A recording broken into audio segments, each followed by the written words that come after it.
Hi, I'm Liz with Keepsake Quilting, and I'm so happy that you've joined us today to learn about the rose window quilt.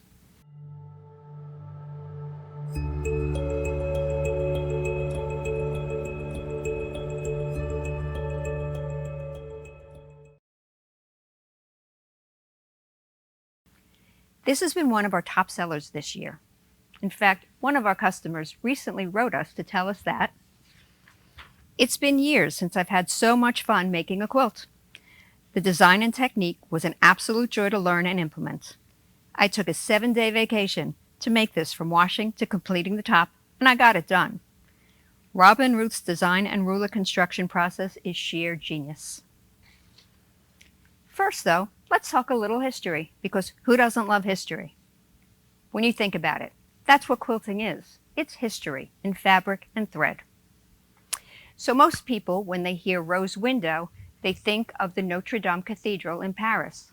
But actually, rose window is a generic term, used in medieval architecture and usually in a cathedral.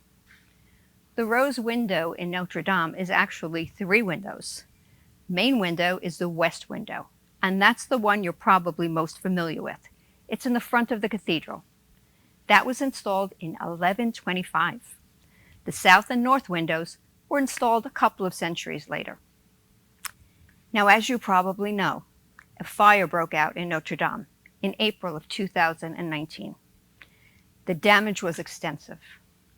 Amazingly, the rose windows survived, as did a colony of bees that had taken up residence on the roof.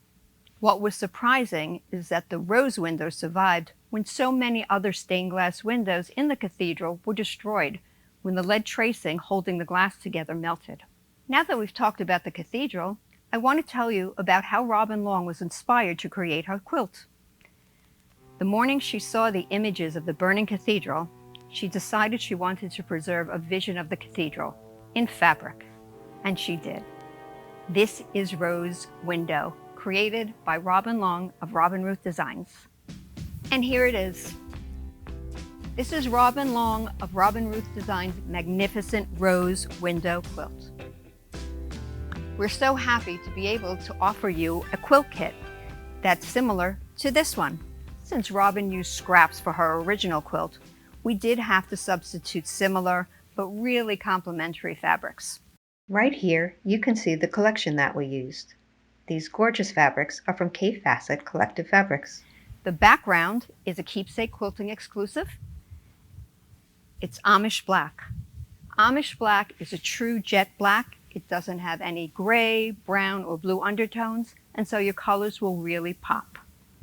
If you decide that you'd like to use your own fabrics and purchase a pattern, that's the pattern. You'll also need to purchase 2 specialty rulers that were designed by Robin Long. One is her 16-point Mariner's Compass that comes with the ruler and instruction book, and the other is the 32-point Mariner's Compass ruler that also comes with the instruction book. You can also find directions for using these rulers on our website, where we've linked to Robin's videos. Robin used a strip piecing technique to make the 5 square and 4 rectangular blocks that make up this quilt. You'll make little pies, turn them into pies, and turn those pies into big pies that will create this beautiful fussy cut stained glass quilt. Before you begin, you will want to make sure that your rotary cutter has a fresh blade, and you'll also want to have a fussy cut ruler handy. You'll also want to make a couple of practice blocks. The technique is not hard, but it's probably something that you haven't done before, so making a practice block ahead of time is just going to make the quilt go that much more smoothly. Nobody likes to see a seam ripper. I hope you've enjoyed viewing the rose window quilt as much as I've enjoyed showing it to you, and I hope you'll make your own soon. Please join me again for our next Keepsake Quilting video, and until then, au revoir!